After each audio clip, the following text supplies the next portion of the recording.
The Forgotten Room.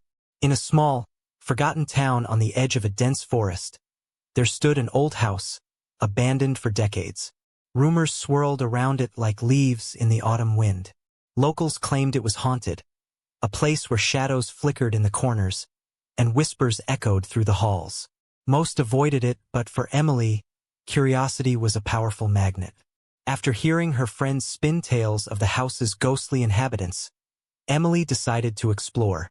Armed with nothing but a flashlight and her determination, she slipped into the creaky old structure one foggy evening. The air was thick with the smell of decay, and the floorboards protested under her weight, groaning as if they were trying to warn her away. She wandered through the dusty rooms, each filled with remnants of a life once lived. Faded photographs hung on the walls, furniture draped in tattered sheets, and children's toys scattered across the floor.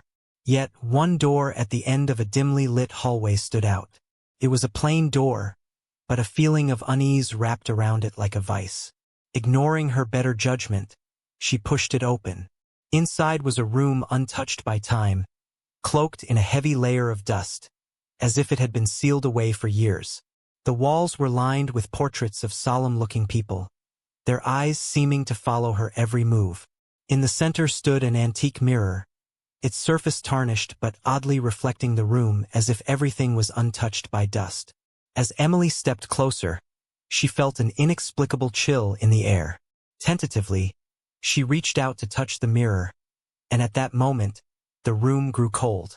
The air thickened, and the shadows in the corners deepened. Suddenly, the mirror shimmered, and a face appeared almost immediately, ghostly and pale, lips moving in a silent scream. Terrified, Emily stumbled back, her heart racing. The reflection in the mirror morphed into scenes of despair. A family torn apart, a woman wailing, a child crying. Each image flashed quicker than the last, revealing a narrative of sorrow and madness.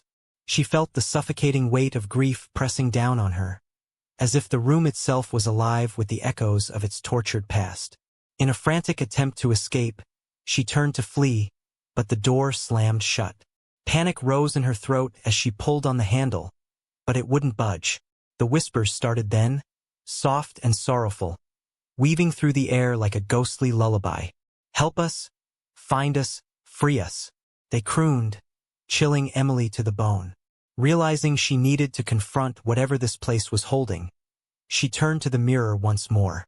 With a quivering voice, she called out, "What do you want?" The air grew tense, the silence suffocating. Then suddenly, the mirror reflected her face but with a strange twist. The eyes were not her own. The whispers intensified. "You must remember. You must not forget," they urged, and a flood of images surged into Emily's mind. Children playing, laughter echoing, but also fire and screams. As she grasped the history, the sorrow became tangible. With renewed determination, she placed her hand on the cool surface of the mirror.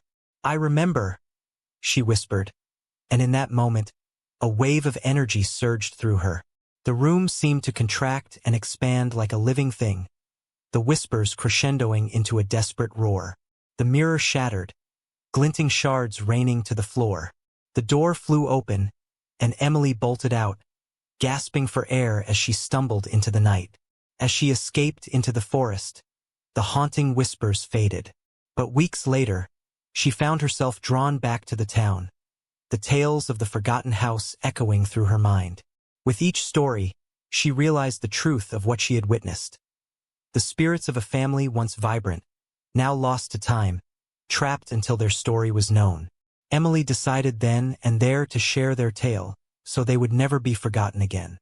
She became the town's storyteller, retelling the horrors that once took place, ensuring that the lost voices of the haunted house were finally heard, breaking the curse of silence that had bound them for so long.